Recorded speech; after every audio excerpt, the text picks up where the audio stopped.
Son imágenes dantescas de una bella ciudad como La Habana, San Cristóbal de La Habana, que vio como esas señoras que fueron muy bellas en su juventud y que el deterioro y después la pobreza la llevaron a perder los dientes y a perder esa belleza y a perderlo todo. Ese símil se ha visto en varios documentales de extranjeros que fueron a Cuba a decir eso. Me imagino a La Habana como una señora ya sentada viviendo de sus memorias en una mecedora, en un balancín, ¿no? Continúa con nosotros Rosa María Payá y Orlando Luis Pardo, y vamos a ver, los invitamos a ver, para escuchar las opiniones de ellos dos, de este trabajo de Yuri Valle Roca, nieto de Vladimiro Roca, sobre el deterioro de la infraestructura, nieto de Blas Roca, sobre el deterioro de esta infraestructura habitacional en Cuba. Que me ayude a todos nosotros aquí, porque tenemos mucho miedo de dormir y no despertar más nunca, porque todo está desatado, no podemos vivir más así. Y no tenemos para dónde ir. No tenemos para dónde ir. La culpa de todo esto la tiene el gobierno. Ayúdenos, que es responsable de todo. ¿Cómo nosotros vamos a poder construir esto? ¿Cómo es posible que nos den subsidios si esto está en estas condiciones que ni tan siquiera se puede? Yo tomo bromacina. Y tengo tremendo problema, y tengo un hijo, pero si tengo problemas. Y tengo problemas psiquiátricos, pero hay veces me acuesto y tengo miedo de no despertar. Hay veces llevo 3 y 4 días y no duermo, te lo juro por el santo te Sí, me dio una pedra en la cabeza, pero como lo que está para ti, ni me partió la cabeza, ni me hizo nada, pero una piedra bastante pronunciada, no de este tamaño ni nada de eso. Pero como yo estaba durmiendo y tenía la almohada así, me dio en la cabeza, pero me dio como si fuera así como de raspuñazo, así, como al sedal, vaya, como al sedal. No, esto aquí. De hecho, si yo cada vez que me levanto de aquí me encomiendo a Dios por la mañana, porque yo me acuesto aquí, yo no sé si voy a amanecer. Me quitaron el techo, me quitaron el agua, me quitaron todo y se fueron y me han dejado aquí en esta situación. ¿Quién te lo quitó? El presidente del gobierno fue el que trajo la brigada esa para hacer eso, con el pretexto de que iban a arreglar esto. Y después no arreglaron nada y se fueron. La brigada del SECON ese, principio del 2009, porque aquí como que no tenía techo, entonces todo esto se mojaba aquí, tenía que tapar las cosas. Y entonces esa agua que caía terminó de colapsar ese techo que usted ve ahí. Mira, si tú no estás aquí, tú no crees eso que yo te digo, que caen piedras de arriba.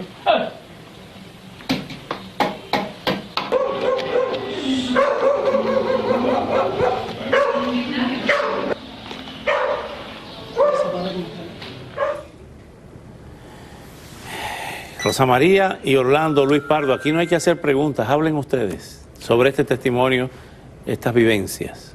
Sí, yo creo que hay poco que decir sobre las imágenes, se explican por sí mismas, y las palabras de esas personas desesperadas de no saber si van a volverse a despertar también son muy elocuentes. Y esta es la imagen, esto yo creo que es una buena imagen de lo que es Cuba y de lo que es nuestra realidad a 55 años de totalitarismo. Y también es una advertencia viva para el resto de América Latina y para el resto de los países que tienen situaciones ahora donde esta explosión de los populismos ha llegado al poder, ha empezado prometiendo ser la revolución de los pobres y de los oprimidos, y ha terminado dejándonos a todos pobres y a todos oprimidos. Mi padre decía: los cubanos son tan pobres que no tienen ni tan siquiera el derecho a decir que son pobres. Bueno, ya explotó la situación, ya simplemente están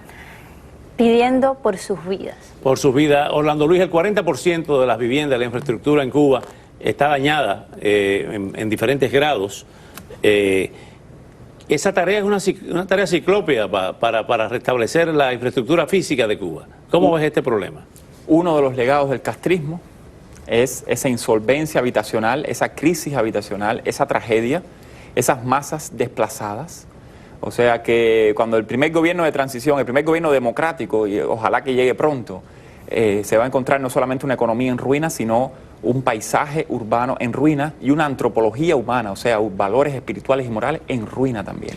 Recuerdo que este no es el CODA. Hace 10 años, en el documental Las Camas Solas de Sandra Gómez, triste. Hace 5 años, 6 años, en el documental El Nuevo Arte de Hacer Ruinas, donde aparece el escritor cubano Antonio José Aquel Ponte. famoso teatro que estaba... El Teatro Campo Amor, donde un señor vivía allí y finalmente ese señor murió cuando colapsó una de las barras y murió 5 o 6 años después de eso. O sea, es una tragedia repetitiva. Cuando llueve en La Habana, esos aguaceros maravillosos que caen, que para mí eran la vida, cuando sale el sol, ese concreto lo que significa es la muerte de los habitantes de mi ciudad. Entonces llueve y esa belleza, ese olor de lluvia que es el, qué sé yo, la colonia, todo se mezcla ahí, el mar.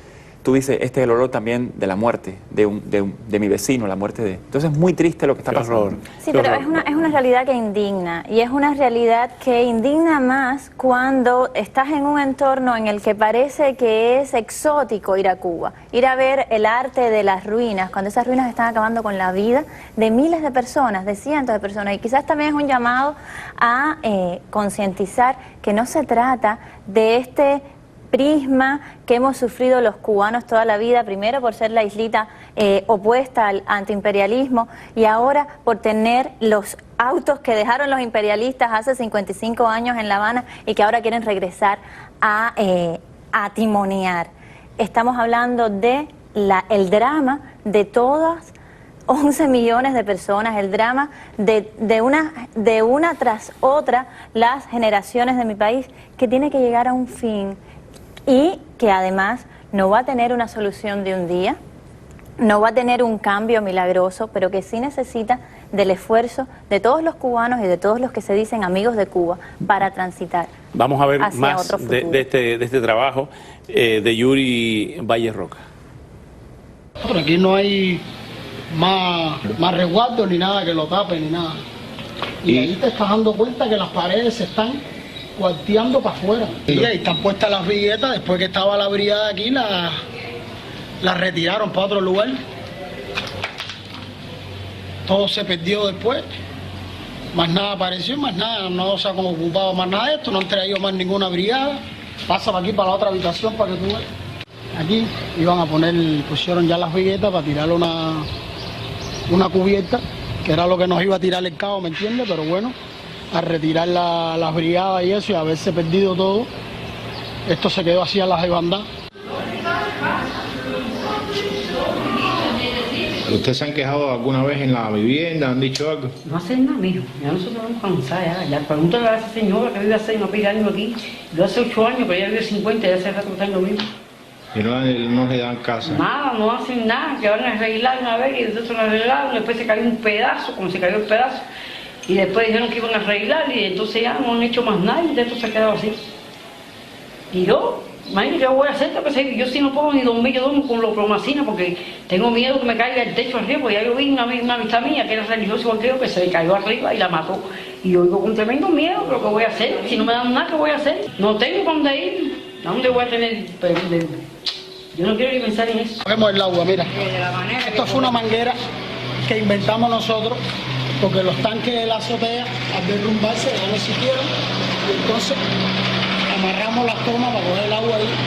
Y los vecinos de la otra banda arrastramos la manguera para allá, para aquella esquina, para entonces conectar las mangueras y que puedan coger el agua, porque aquí nosotros no tenemos tanque en la azotea, ni tubería, ni nada. Nada de nada. Pero yo pedí un subsidio y me lo negaron, porque me pusieron una ley ahí, que yo la busqué por donde quiera, en toda la de esos jurídicas, en la base de datos del Ministerio de Justicia, y la ley no aparecía en ningún lado. ¿Qué ley te dijeron? Que nada, se me quedaron cagados y saqué la conclusión que era porque yo trabajaba, no sé, era embajador o algo, porque yo no trabajo en ningún lado que haga dinero, si no, no vivo en estas condiciones. Orlando, esa no es la Habana Vieja que ven los turistas, ni la Habana Vieja de Eusebio Leal. No, no es la Habana de Eusebio Leal, no es la Habana de los trajes caros de Eusebio Leal, que él ha dicho en Panamá que siente como una mancha de lodo en sus trajes cuando se oye hablar de estos cubanos, activistas sociales, disidentes.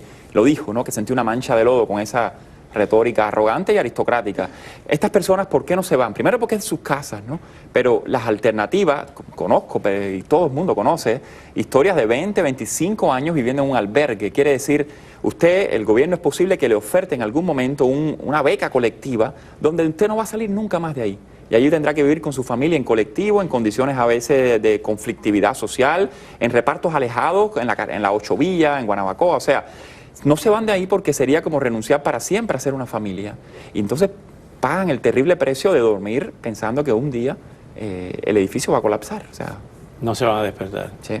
Una idea final, nos tenemos que ir. Esto es lo que pasa cuando las sociedades pierden la libertad.